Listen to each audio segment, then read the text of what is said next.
Salut, je m'appelle Marie Anderson Sever, je suis coach certifiée en développement personnel et professionnel et j'aide les personnes motivées, déterminées, ambitieuses qui souhaitent atteindre leurs objectifs, à dépasser leurs limites, à aller au-delà de leurs peurs, de leurs doutes pour justement réussir à concrétiser le projet qu'elles ont ou bien réussir à travailler sur ces parties d'elles-mêmes qu'elles souhaitent améliorer. Aujourd'hui, je te parle de euh, mon expérience en tant que patineuse. J'ai fait du patinage artistique de compétition pendant presque 12 ans et une des choses que ça m'a apprise, c'est comment est-ce que pour réussir à, euh, à sauter, à faire un saut, il faut aussi être capable d'accepter de tomber et de tomber à répétition. Et c'est ce dont je veux te parler aujourd'hui. Ce principe-là, en fait, que j'ai appris et eu à pratiquer des tonnes de fois en patinage artistique, finalement, ben, je le pratique dans la vie. Et c'est l'idée que c'est ça, donc pour apprendre à sauter, pour réussir dans la vie, pour apprendre à atterrir, il faut accepter et être capable d'accepter l'idée d'avoir à tomber. Euh, Parfois, des fois souvent, et à répétition.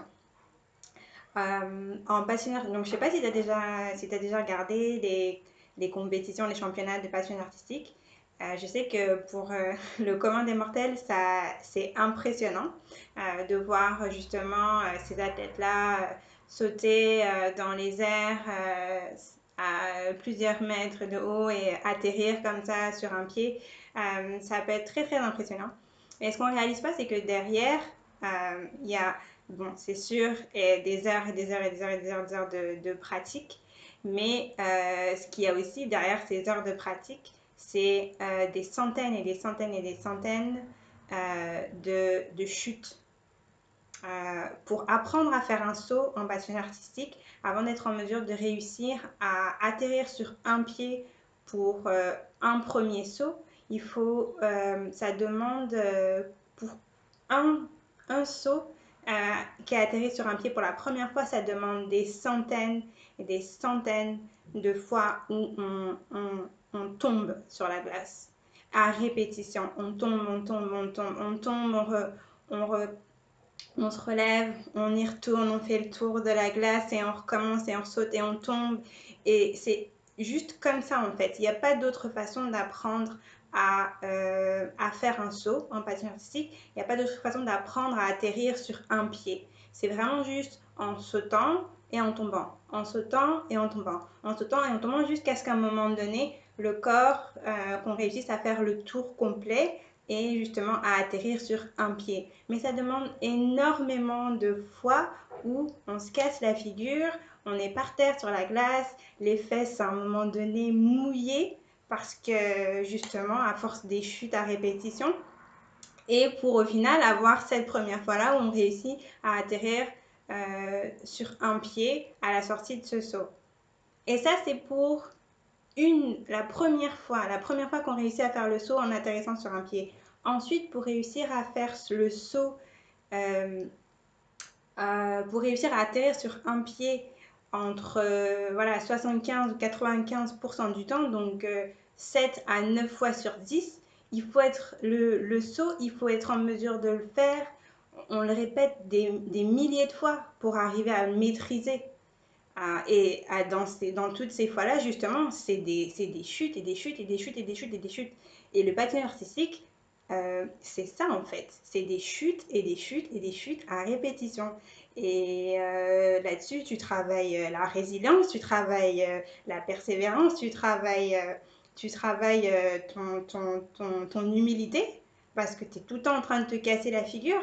Et puis, des fois, tu en as marre, tu es fatigué, mais tu as l'entraîneur derrière qui dit non, tu relève-toi, continue, recommence. Non, lève-toi, recommence. Lève-toi, refais le tour, recommence jusqu'à ce que tu sois plus capable.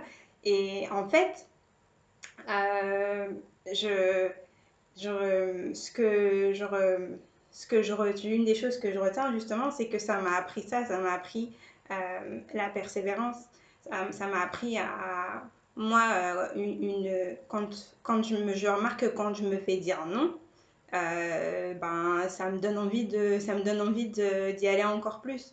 Quand je me casse la figure, ça va me prendre un temps, des fois, et comme ça le faisait aussi au patin, des fois, à un moment donné, t'en as marre, t'es sur la glace et t'as juste plus envie de te relever, et t'en as rien à faire, c'est pas grave s'il fait froid, c'est pas grave si t'es mouillé, t'as les fesses gelées, mais t'as juste plus envie de te relever.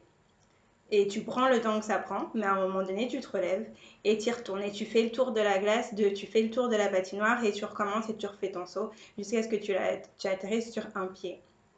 Et c'est comme ça, en fait, c'est comme ça dans la vie aussi. On ne réalise pas, on a tendance à regarder l'extérieur, à regarder les vitrines de ces personnes-là qui nous inspirent, qu'on admire. Et puis, on oublie cette idée-là, on oublie le fait que derrière cette réussite, derrière cette image, polie, contrôlée, passionnée, sûre d'elle, compétente, experte. Il y a des heures et des heures et des heures et des heures et des heures de pratique, des heures d'essai, des heures d'échecs, de chute, de je recommence, de je change de côté, je modifie, comment est-ce que je m'y prends autrement, comment est-ce que, en patinage artistique, comment est-ce que je dois placer mon bras voilà, 5 cm de différence pour qu'une fois que je fais le saut, que mon centre de gravité justement soit euh, un petit peu mieux aligné pour qu'au final, quand j'atterrisse sur le bon angle de ma lame et que tout se passe en douceur à l'atterrissage.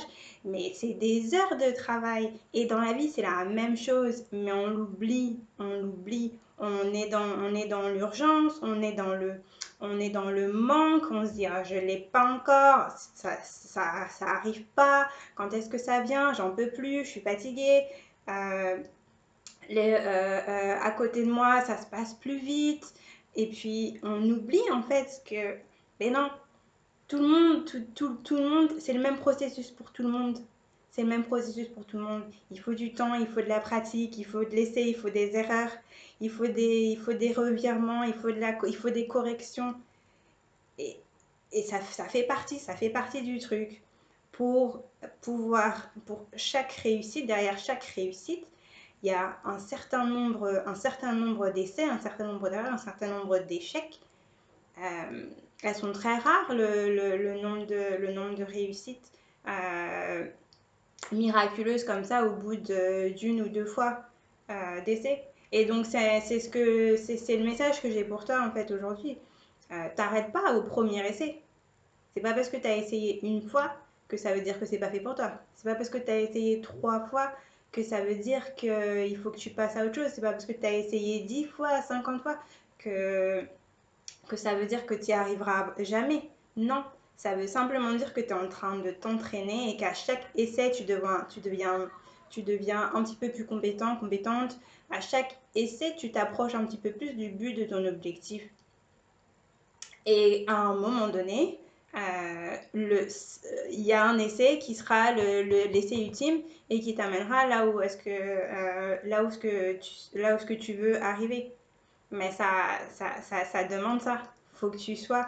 Et, et ce que je remarque, c'est que beaucoup d'entre nous, on veut justement atterrir sur un pied sans avoir mis tout ce temps-là, sans avoir mis toutes ces répétitions-là, ces centaines, ces milliers de répétitions. On veut atterrir sur un pied comme ça, tout de suite, miraculeusement. Alors que ton corps sait pas le faire, alors que ton mental sait pas le faire, alors que ton imagination sait pas le faire, alors que ton cœur euh, et c'est pas le faire. Et après, ça demande un temps. Ça fait partie du processus. Et donc, c'est ça. T'arrêtes pas à ça. L'effort, le travail, la répétition, c'est normal. Ça veut pas dire que t'es pas capable, ça veut pas dire que t'as pas que t'as pas ce qu'il faut pour y arriver. Ça veut juste dire que tu es comme tout le monde et que tu es en train de faire ce qui a besoin d'être fait pour atterrir sur un pied. Voilà, c'est tout. Donc, c'est un peu, c'est ça que j'avais envie de te partager aujourd'hui. Et puis, ben, si ça peut t'aider, essaye de voir quelles personnes dans ton entourage ou quelles personnes connues ou moins connues, en tout cas, que tu remarques qu'il y a ces qualités-là de persévérance, de persistance, d'insistance, d'acharnement, de détermination. Quand tu es en manque d'inspiration ou quand tu es découragé, cherche à regarder, à aller vers ces modèles-là en fait. Cherche à aller vers les personnes qui incarnent ces qualités-là et aussi qui en parlent, qui les assument. Parce que c'est, il y a beaucoup, c'est, c'est facile une fois qu'on y est, de dire ah oui, voilà, oui, je suis ci, oui, je fais ça, là, là, là. Mais les personnes qui ont ce courage-là de parler de ces moments-là où c'était compliqué, où elles y croyaient plus, ces moments de down ou de découragement où elles voulaient abandonner et finalement elles ont décidé de continuer, de poursuivre, de pousser malgré tout. C'est ces personnes-là en fait euh, qui, euh, qui sont les plus inspirantes parce qu'elles ont cette humilité et elles sont capables de dire oui, c'est vrai, ça arrive pas par magie. Il y a énormément de travail derrière et c'est ça la réussite. C'est là qu'il se trouve, c'est là que se trouve la réussite, c'est là que se trouve l'épanouissement, le bonheur véritable. C'est derrière, c'est à cause de ça et c'est grâce à ça. Et ça fait partie de la réussite, tout ce qu'il y a derrière et qu'on ne voit pas nécessairement une fois que tout est beau, tout va bien, tout est en couleur. Voilà. Donc j'espère que ça t'a inspiré, que ça te donne un petit boost. Continue sur ta lancée, fais ce que tu as à faire. Saute, tombe, saute, tombe, saute, tombe 10 fois, 100 fois, 1000 fois. Ça fait partie du délire, ça fait partie du processus. Il n'y a aucun problème, il y a aucun problème avec ça. T'es ok, t'es tout à fait normal. On est tous là-dedans, tous en train de le faire. Certains le montrent, certains font tout pour le cacher pour pas que ça se voit. Euh, et puis, mais on est tous là-dedans, tous en train de faire ce même travail-là. Alors, te, te diminue pas, te rabaisse pas pour quelque chose qui fait partie de la vie en fait. Et que tout le monde, que tu fais, que tout le monde fait, que tout le monde continuera à faire tout le temps parce qu'il n'y a pas d'autre façon de le faire. Voilà. Alors, tu prends soin de toi. Je t'invite encore tout le temps à partager parce qu'il y a forcément quelqu'un qui a besoin d'entendre ce genre de message-là à un moment donné. Donc, si tu penses à quelqu'un en regardant ce vidéo-là, s'il te plaît, prends 30 secondes, puis partage. Abonne-toi si ce n'est pas encore le cas, like le vidéo. Et puis, si tu veux, c'est ça, toujours encore, je suis là, je suis coach certifié en développement personnel. Donc, si je peux t'aider à t'accompagner justement par rapport à un objectif que tu as, que tu aimerais atteindre, tu as un petit peu de difficulté, tu as besoin d'être accompagné, tu as besoin d'être encouragé, motivé, tu me contactes. Mes coordonnées, tous les liens pour me contacter sont dans la boîte de description. Et puis, ben, sinon, je te dis à la semaine prochaine, tu prends bien soin de toi et on se dit à plus tard. Bye bye.